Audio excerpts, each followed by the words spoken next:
tone morphed into the high-pitched, constant tone. "This is a test of the emergency alert system," I said out loud to myself.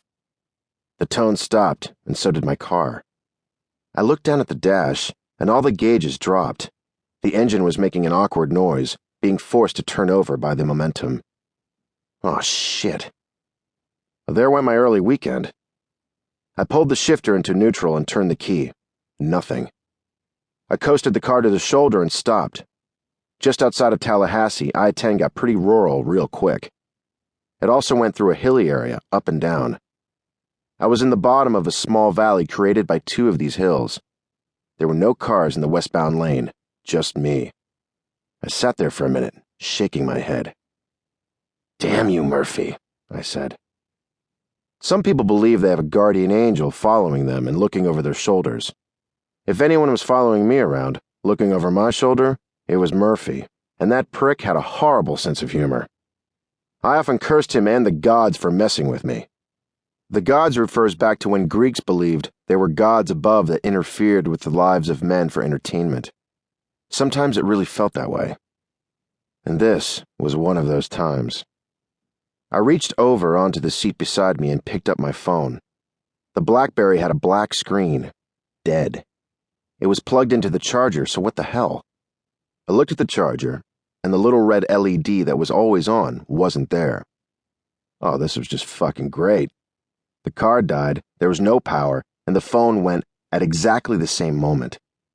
I sat there for a minute, and the calculator in my head started doing some math. First, no car had passed me since my car stopped. Nothing was moving east or west on the interstate. Second, the emergency alert on the radio just stopped right when the car did. 1 and 2 equal I'm screwed, I thought. I stepped out of the car and put on my light coat. People think it doesn't get cold in Florida, but this November was rather cold. Fortunately, the wind wasn't blowing, and it was clear and sunny. I looked both ways and didn't see anything moving. I walked around to the passenger side and opened the door. Lying on the passenger seat was my everyday carry, or EDC bag, and a Maxpedition Devil Dog. I am a gear freak and love Maxpedition products. I unzipped it and pulled out my Springfield XD-45 and tucked it into my waistband on my right side and covered it with my shirt and coat. I decided to walk back toward the west. Having just passed Tallahassee, it was the closest thing for help. I started walking west and crested the hill after about 15 minutes. My knees got a little weak. There were cars all over the road, on the shoulder, in the travel lanes, and in the median. There were people milling about with no clear purpose. I looked back to the east, and it was the same sight over the next hill. Walking back to my car, I carried on a rather lively conversation in my head. Okay, there are only two things that could cause this. An electromagnetic pulse, EMP, or a coronal mass ejection, CME, I said to myself.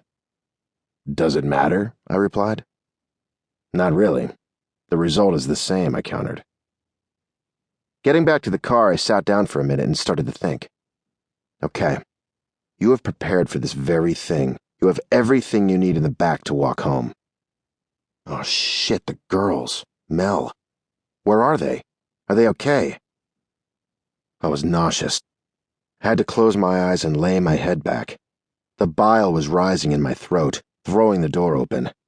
I vomited violently until I thought my throat would tear in half. I closed the door and sat back in my seat, leaning my head on the rest. Reaching over to the bag in the passenger seat, I pulled an OD green handkerchief out and wiped my mouth. Oh God, the girls and Mel. I groaned out loud. What were they going to do? I know what they're going to do. We've talked about this. There is a plan. You need to get your ass home, I spoke out loud to myself. Living in a small town has benefits. Mel can walk to the school if she has to get the girls. But she has the Suburban, and its comings should start no matter what. I looked at my watch.